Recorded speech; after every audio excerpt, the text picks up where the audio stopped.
Hello and welcome back to The Human Project. In this episode we've got Scott continuing to talk to Sam from the podcast A Higher Branch.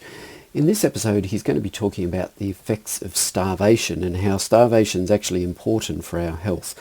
So sit back and enjoy.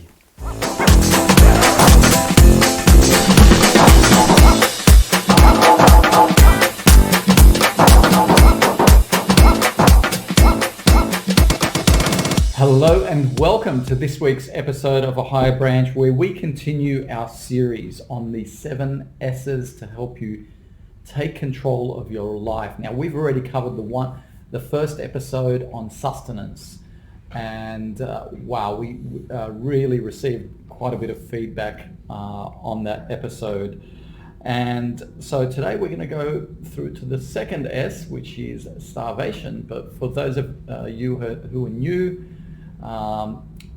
the other S's that we're going to cover is sleep, strength as an exercise, sunshine, socializing, and lastly, stress. Now, these are the 7 S's, if you like, the 7 elements of the 7 controllables that are so vital to your health.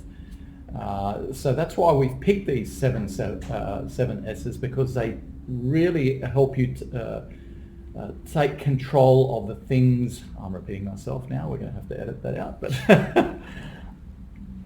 these are absolutely critical. Now, you would have heard of, obviously there's so much information out there, but my guest on this journey, who was with us in last week's episode, is definitely a unique health expert who last week downloaded some very new and very interesting information. And as we go through these 7 S's, what you're going to gather is that there's a symbiotic relationship between all of them, and they all impact your health in a very profound way.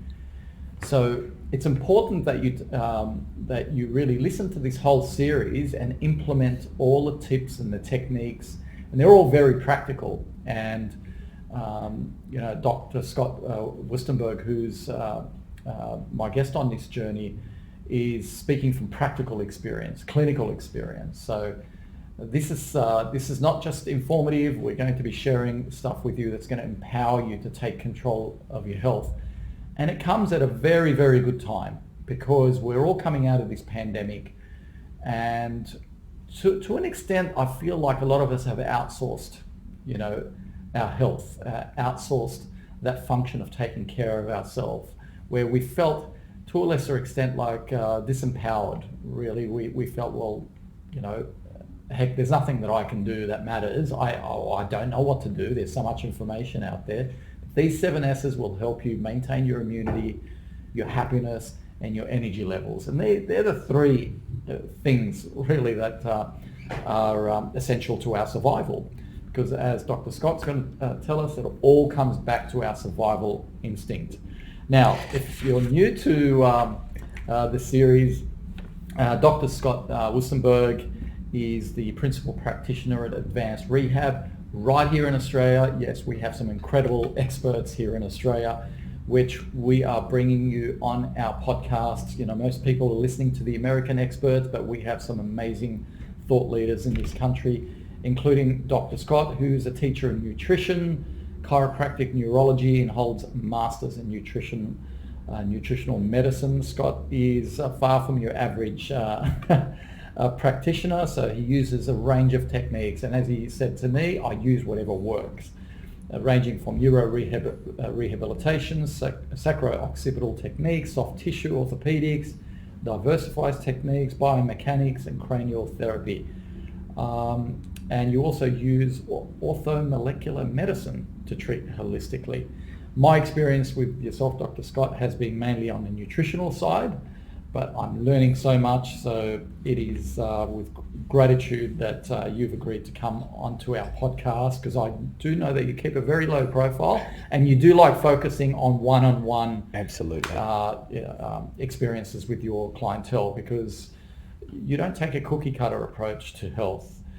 You don't like the businesses out there who are trying to fit people within one program and protocols, and if you didn't listen to our first episode, go back and learn about why it's so important for you to recognize that you are so bio-individual, and your bio-individuality is sacred to you, and you've got to respect that.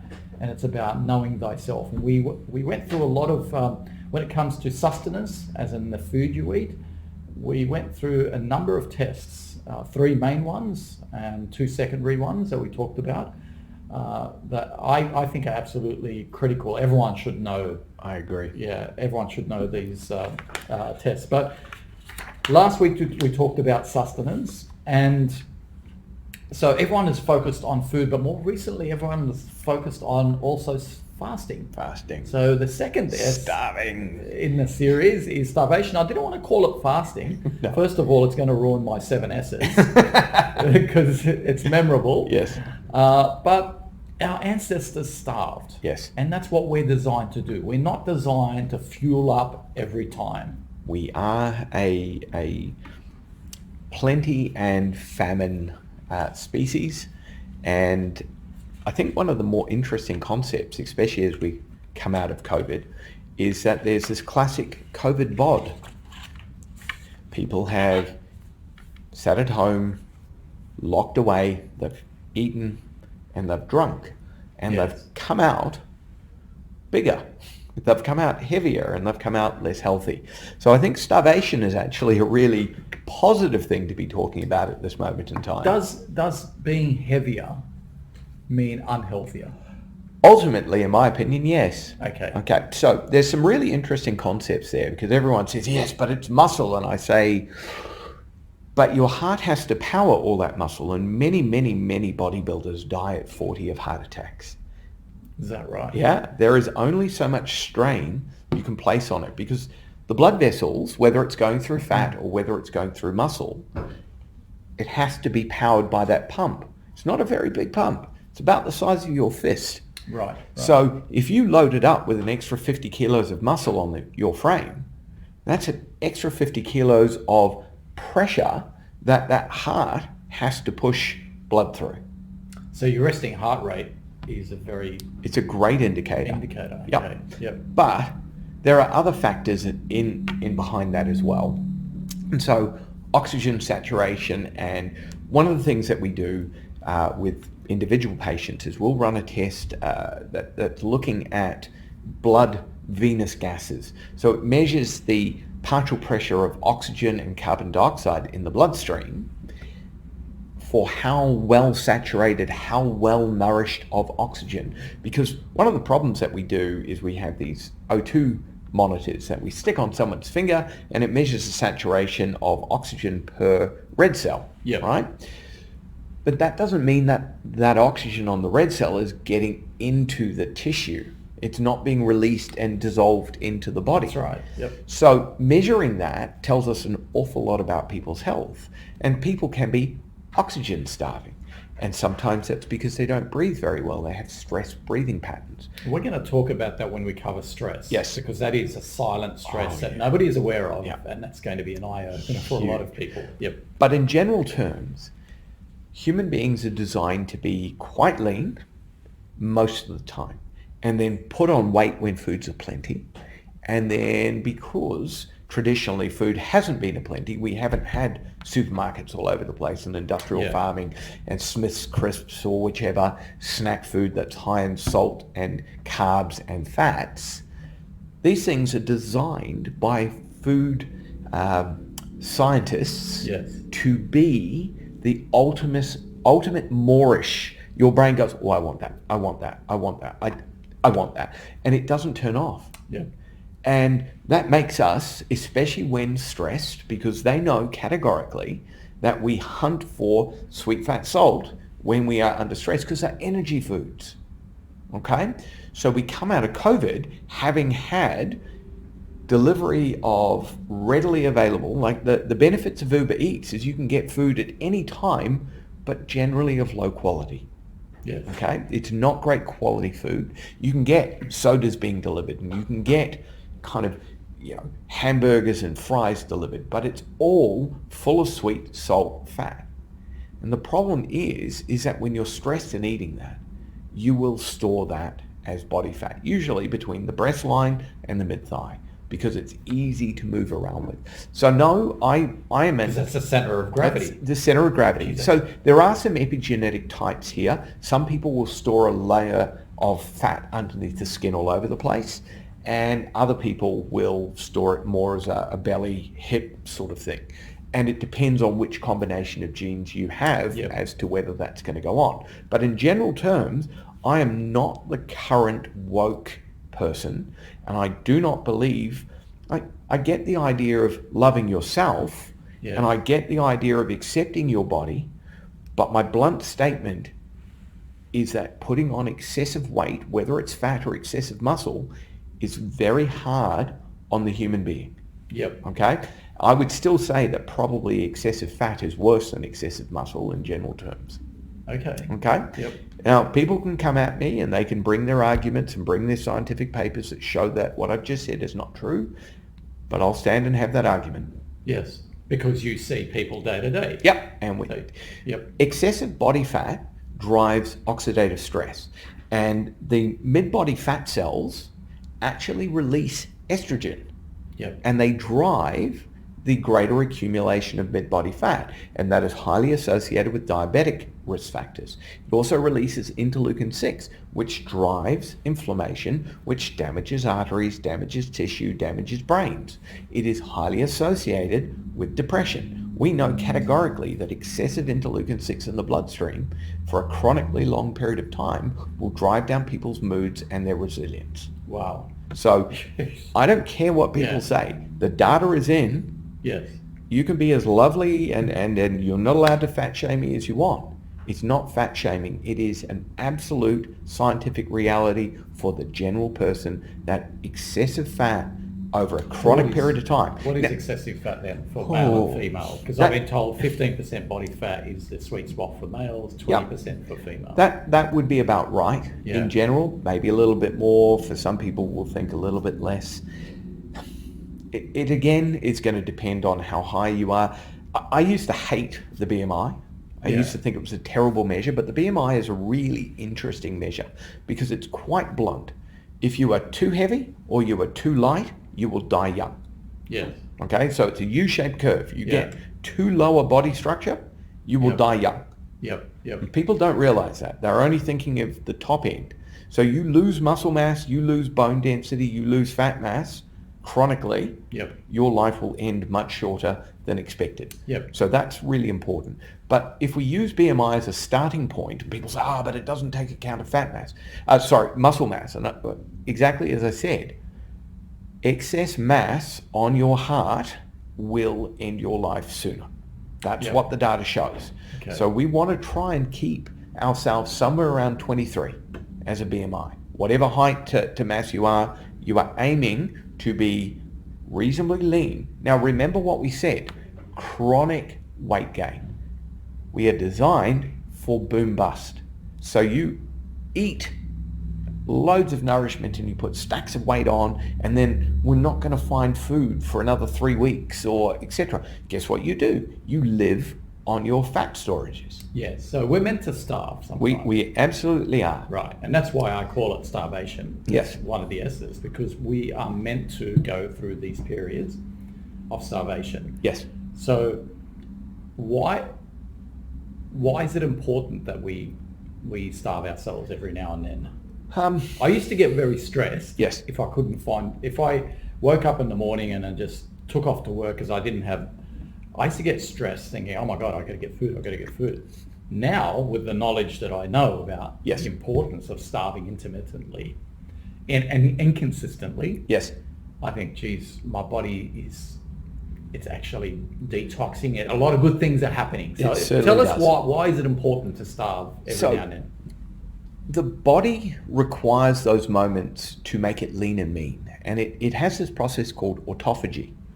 And autophagy is basically a system of the immune system, or it's a facet of the immune system, and it goes around and says, you're old, I'm going to kill you. You're old, I'm going to kill you. And we're going to get rid of all of those less functional cells that are costing extra energy. And we're going to keep the ones that are really prime and really helping us be at our absolute So it best. recycles the old cells. It gets rid of the old cells. And Why it takes, old cells bad? Well, old cells have a greater risk of mutation, actually. Cancer. And cancer can come from that. Right. Old cells in your arteries could make the connective tissue more weak, and then in which case when you have that sudden burst of speed and you load your vascular tree, you could tear it and stuff comes out in the wrong spot. So the goal is to make you as lean and as energy efficient as you can be, because remember, we're starving, there's no food. Yes. So the leaner I can get you and the less expensive cells that aren't helping us I can get you, the more of you is going to survive this famine. Yes. So it's a cyclic process of we've got a stimulus from the environment, there's no food. Oh, better do something about this. How do I make me more efficient that I'm going to come through this and not die? And so all of us are the end result of this. On that note, why do we get a lot of energy when we're starving? I get so much energy. And my mind gets really sharp. So as you start to starve, you start a process of gluconeogenesis and you start burning ketones. And so the brain really likes burning ketones. Even if you're not on a ketogenic diet. Even if you're not on a ketogenic diet. It's a natural part of your biochemistry. When there's no food coming in, you have to keep the brain going. So if you starve yourself every now and then, you really don't need to be on a ketogenic diet to get the benefit. Correct. Love it. Okay. Continue. So again, what you're then doing is with this autophagy is you're getting rid of cells, including brain cells, that are costing you more energy. And the more we get rid of stuff that's not helpful to us, the more energy is available so that you can focus on your survival and focus on what's important to you. Now, as there's theoretically no murderous kind of tiger trying to jump out of the bushes, or you're not actually going to be starving in a week's time, you can use that for really positive aspects of life, of, you know, writing a sonnet or creating a book, or, you know, you can use your clarity of vision for creative purposes. Whereas probably your million-year-old forebear was going, now how do I make this trap, and how do I catch that thing, and how do I climb up there to make sure? And it was using that energy for its absolute best survival in a very different fashion than what you're doing. It's a design feature of us. We can so hack our performance using this design feature, right? Absolutely. So if you want to be, if you have a presentation, you know, 11 a.m. don't eat. Don't eat. Now there are exceptions to this, as in all things. So there's a particular gene called a G6PC2, right? Now this particular epigenetic feature for some people is dominant, and for others they can have it and it doesn't cause anything, and other people don't have it at all. But this particular feature says that I need to eat small amounts consistently. That's where this 6 small meals a day to keep fueling the system comes from, right? Outdated. Well, it is and it isn't, because remember, everyone has an epigenetic fingerprint. And so for some people, that is absolutely them, and it will always be them. Really? Absolutely. Because my grandmother was like that. She just grazed the whole day. She possibly had it. But then the genetic recombination of your parents are kind of different, aren't they? Yes. And so maybe you got, like, dad on the other side, or etc., had a different sequence of genes that are more dominant in your system. Yep. Okay. So for one phenotype, the concept there of not eating beforehand could actually be disastrous, because what their body will do is release a bucket load of cortisol to get gluconeogenesis going, and they're going to get really agitated and stressy. Okay, I'm glad you raised that, because I've been intermittent fasting. Yeah, good. So, and it's important to, you know, we're going to talk about what I mean by intermittent fasting. But there is this spot where I get to, and my body is saying, That's enough. yeah, you need to eat now, dude, right? Because I get shaky. Yes. And sometimes irritable. Yes. So Hangry. Yeah, well, actually worse than hangry. I used to get hangry when it was all about glucose. Yes. Right, because I would eat a lot of bread and pasta and all that. And when the carb cravings kick in, I would get hangry. Yes. This is different. This was like my body's under stress here. Yes. And it was like this genetic switch kicked in saying, you're out in the wilderness, there's nobody around, there's no food, you're going to die if you don't eat. So it was a very different stress. I could just sense that. So people then need to know what that's, how, we know why it's important, but yes. how do we mimic that starvation that our ancestors went through, which was so good for them? Yes. And it is proven through the process of autophagy. It keeps us young. It makes our skin cells younger. Exactly. Eye cells, hair cells, everything. It actually keeps you younger and fitter.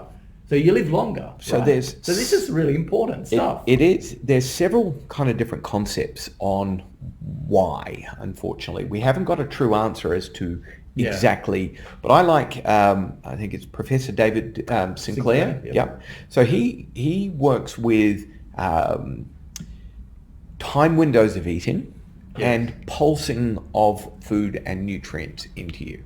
So it's the idea of mimicking starvation and restricting when certain chemicals are hitting your system. Okay? Because if we think about a factory, right? Yep. If the factory machines are only running for 2 hours a day, then we don't wear out those machinery. Correct. Yep. Okay? Now, if you can get 24 hours of efficiency out of running those machines for 2 hours a day or 3 hours a day or 4 hours a day, that factory is going to last a lot longer, isn't it? Yeah. Okay? Yep. That, I think, is a synopsis of his concept, right? So what does that look like for the layperson? For the layperson, it might mean that we do, rather than intermittent fasting, we might start with time-restricted eating. So we would eat in a 10-hour window and not eat for 12 hours, and then go to an 8-hour window and not eat for 14. Okay. It's bringing that number down and then working out what your window of opportunity that works best for you actually is, and then now and again throwing in a 24 or a 48-hour water fast, right? And so as in not drinking water? No, drinking water. Yeah. So you're keeping hydrated because we want the fluid as the medium of detoxification. We want to pee out those bad things in us, right?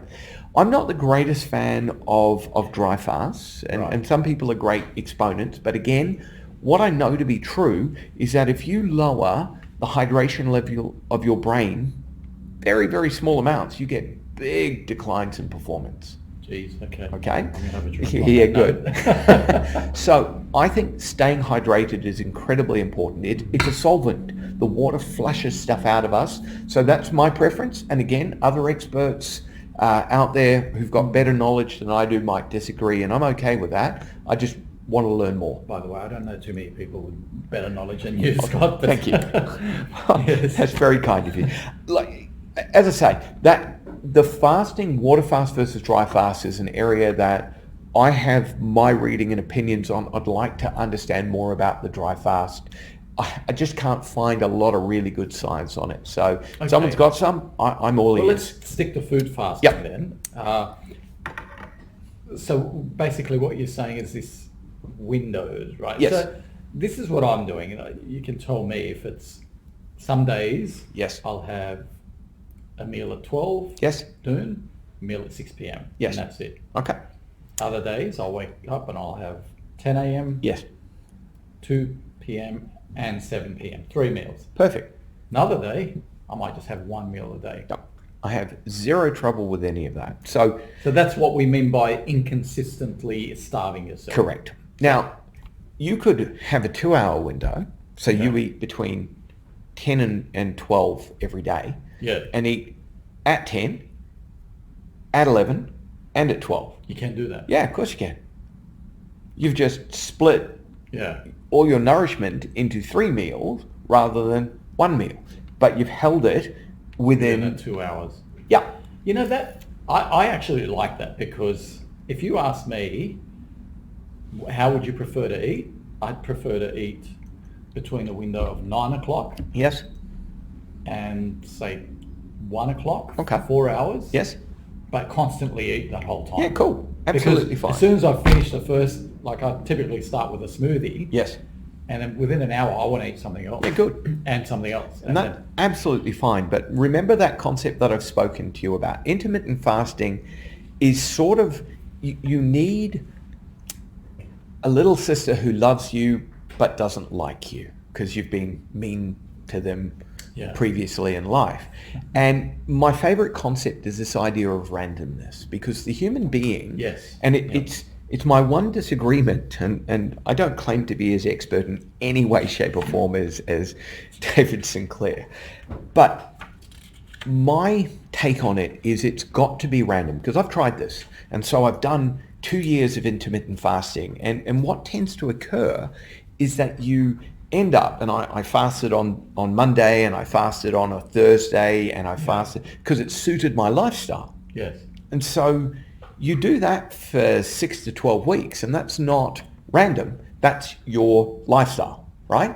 So what we're talking about is your preference of I'd eat at 9 through to 1, but that's time restricted eating, and that is, once you get adapted to that, that's a lifestyle, and it doesn't have the hormesis threat effect.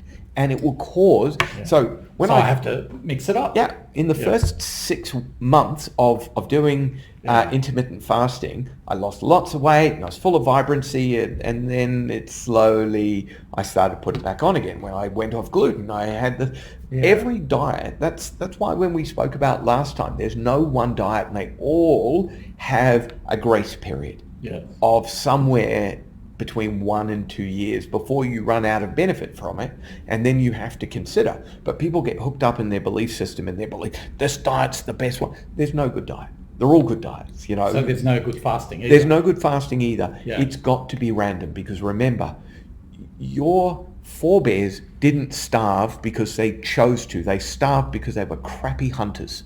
Yeah. Or they couldn't find much. There was drought. No, I was figuring they were just crappy hunters. No, you're quite right. Yeah. It was conditioned by the environment and the conditions at that moment in time, where they were in their nomadic cycle, what was available. It wasn't through choice. They weren't going, I think I'll not eat today until my smoothie at midday. That wasn't a thing. They were. So we're trying to reproduce our ancient way of life. Exactly. That's why you need someone who doesn't like you, so that they ring you up and go, it's not your day today, Sam.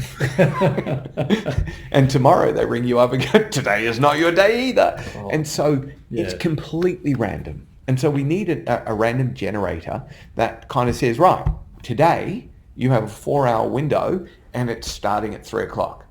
Okay. And if you can't eat because you're in a meeting with senior management team at 3 p.m., guess what? Today is not your day. And that's okay. And we just have to face that, because it's not meant to be convenient to your lifestyle. That's where I went wrong. Because I just adapted what I was doing to convenience myself. And as soon as you do that, you are not going to get the beneficial hormesis. Because again, hormesis is a small degree of a toxin or stressor to stimulate adaptation and growth and the survival of the organism. So when we're fasting, when we're starving, when we're getting lean and mean from autophagy, we are trying to adapt to overcome the threat. Okay? We're thriving. And what we're doing is we're using our intellect now to use those stimuluses to make us a better, more interesting, stronger version, rather than something soft and pudgy. Is starving yourself in that fashion, is that an essential S for everyone? I would say almost everyone. Almost everyone. I think if you look from just a spiritual perspective, okay, we look at all of the major religions, right? Yeah. They all have some degree of starvation. Yes. As a trial, as a purification, as a cleansing. If we step back from the religiousness, because this isn't what that's about, the ancients who devised those systems of thinking knew something. They knew that there is a benefit to it. Yep. And therefore, we get a lifting of mind and a lifting of our being from the purification, like, as for instance, giving things up for Lent. You gave up food, alcohol, etc. Ramadan, you time restricted eat. You don't eat in certain times. You don't drink in certain times. The ancients knew, and we have become, dulled by corporatism and TV-isms and TV dinners and the new and the flashy and the colorings and the preservatives and the addictiveness. I don't want to give up food. It's hard. It's yummy. I don't want to. And we've become soft. We're not strong. It's interesting that the lowest rates of cancer in the world are in countries that fast. Absolutely. Yeah. Now, again, David Sinclair would actually talk about that. Your machinery is not wearing out. Again, this idea that our cells have to divide to make daughter cells and recreate ourselves. The more sugars you put into you, the faster your metabolism runs. Yep. The faster you are replicating yourself, and the replication drives mistakes. Okay? And the more replication going on, the more you chew through your resources like B12, your methyl groups. And without enough methyl groups, because you've had to use it for detoxification of garbage, the more likely your DNA structure is to be unstable and get inappropriately copied, which allows those mistakes to go on and make precancerous and then leading on to cancerous cells. So I think that's, I can't sit here and say absolutely, but I think there's a lot to that, and I think over time we'll probably prove that. I think absolutely. So if, people that are listening now, I would put this second S. In the essential bucket. I think it's absolutely essential. It's a form of sustenance. It's just the inverse form of it. Form, which is just as important. Yes. Yeah. But again, my golden truth to everyone out there who's listening is starvation, fasting, intermittent, whichever version you want to talk about, is not to be just done right. I've never done this before, so I'm going to do a 3-day water fast. You're going to get into trouble. You have to pay it respect. Absolutely. Well, that was my next question. And that is, there's people that fast for like 24 hours, 48 hours. Yes. Now, I've never tried that, or 72 hours. Ever been sick? How does the body respond when you get a decent virus? You don't eat for like 2 days, 3 days, right? I remember the last time I got sick. Good. But yeah, that's right. So the process, your body deals with it, okay? You are very capable. You are designed for this, okay? Your body naturally adapts that way when you are under inflammatory threat. Okay. But there's a difference, because when you're sick, usually you're kind of sidetracked with the suffering of I'm aching, I'm sore, I'm feverish, I'm febrile. When you're doing it on purpose, you're very consciously aware of the suffering of not eating. That's right. So one of the benefits of a water fast, whereby you're allowed to drink fluids, is that it keeps your tummy feeling full and it makes you feel like this isn't so bad afterwards. But again, I suggest that you start with these windows and you go from I eat any time I want to I eat in a restricted window to I only eat 2 hours to then I've just had 24 hours without anything. And then you expand and you go to I did 30 hours and you make a 48-hour fast. I personally don't think anyone should go past a 72-hour fast. Okay? Now, other people will disagree, but again, I believe we need nourishment, not calories. Okay? And the body requires certain amounts of nutrients going in. And again, my experience with patients is most patients are more malnourished than they believe, and their epigenetic SNPs show that they don't hold on to things like B12 or vitamin A or whichever Yep. as much as we might have done 100 years ago, or because things have changed. There's a whole bunch of reasons. And the problem is as soon as you get malnourished enough, your body will decompensate and it will start stealing from one area, robbing Peter to pay Paul, and then choosing what's its most important jobs to do, and something will lose out. And after about 3 days of not having nutrients, not calories, but nutrients, you're going to start showing up some of those problems. Now the problem is even a supplement might count as a breaking of a fast according to Dr. Sinclair's work. Yep.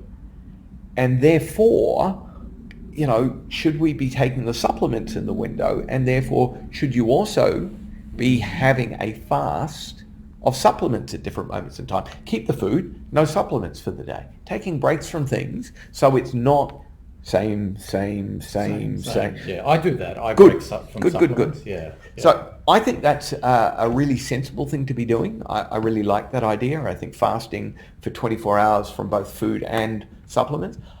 As I say, I'm not a keen fan of fasting from water. Other people can disagree, but I think it's essential to keep the flushing going, because I believe aging occurs as well, apart from when the machinery is being overused, when there's not enough dissolved solvent, the water, to keep the machinery operating. Yep. No, that's a fair comment. Yep. And people are more dehydrated than they imagine. What do you think of juice fasts, where you drink nothing but like vegetable juice with a little bit of fruit juice? I'm not a fan. Neither am I, but that's why I thought I'd ask. I think doing I'm not a fan of juicing, because again, in most vegetables, the most important thing is actually the fiber as much as anything else, because even vegetables like carrot, for instance, is phenomenally sweet. It's got lots and lots and lots of fructose in it. Now, again, when it's retained by the fiber, you don't get it all. Yep. But when you juice it, you're breaking it open and allowing that stuff to come out, and then you're really only drinking the liquid and some of the vitamins and minerals, and it will keep you going, but it will still count as calories. So you're not really fasting in the same way. I think it's really, they should call it a juice detox rather than a juice fast. Absolutely. But my experience with juicing is not good. I think it spikes insulin. Yep. And especially with what they use. And if you don't do it with organic vegetables, you're actually littering your body with a lot of nasty chemicals as well. But I thought I'd mention that It's definitely not my favorite. I think detoxification is classically oversubscribed, and again, people sell lots of detox programs and lots of detox products. Yeah. You detox every night when you sleep. Yeah. Every night. Yeah. So if you've got a problem with detoxification, A, we need to look at your sleep. B, we need to look at your resources. C, we need to look at your epigenetics to make sure that that stuff is actually being primed to do the job properly. So rather than these ideas, right, I'm going to do a 6-week detox program and I'm taking the supplement off, it just drives me mental. People get wealthy off it, but people don't get healthier because they were not being taught how to look after themselves for their life, as against relying on the practitioner to say, give me $200 or whatever it is for these pills, and you're going to... That's a stupid way of doing it as far as I'm concerned. So we don't do that, everyone. We look at your background, what's in you, what's not in you, how your cells work, how to make you detox appropriately on a daily basis. And again, I bluntly point out, if you're not sleeping or you're not sleeping well, you are not detoxing and you're filling up with garbage. And we're going to talk about sleep in a coming episode. But on that note, I can't believe it's been 40 minutes already talking about starvation as one of the 7 S's to help you take control of your life. Thank you for watching. To learn more from Dr. Scott, visit our site at optihuman.com.au.